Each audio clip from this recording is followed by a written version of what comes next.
Sudirenku, Bupati Aceh Tengah Dr. Andes Hailyoga membuka musyawarah cabang atau Muscap ke-11 Ikatan Bidan Indonesia Kabupaten Aceh Tengah tahun 2025.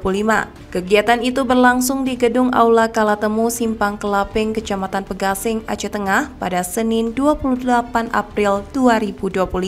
Didampingi Ketua TPPKK Aceh Tengah Risnawati, Hailyoga mengapresiasi peran IBI sebagai mitra pemerintah dalam mendorong, berkontribusi dan mendukung berbagai kebijakan pada program pemerintah di bidang kesehatan. Ia menambahkan, tujuan Muscap ini sangat penting untuk menjawab tantangan pelayanan kesehatan baik pada saat ini maupun pada masa yang akan datang. Bupati juga menekankan posisi strategis bidan dalam sistem kesehatan nasional, khususnya dalam upaya penurunan angka kematian ibu, kemudian angka kematian bayi, peningkatan kesehatan reproduksi, dan pengendalian pertumbuhan penduduk melalui program keluarga berencana. Bupati mengapresiasi kontribusi IBI yang telah menginisiasi berbagai program dan kebijakan berdampak positif dalam pelayanan kebidanan. Menurutnya, komitmen yang telah ada perlu terus ditingkatkan dengan inovasi dan kolaborasi demi masa depan yang lebih baik bagi ibu dan anak Indonesia.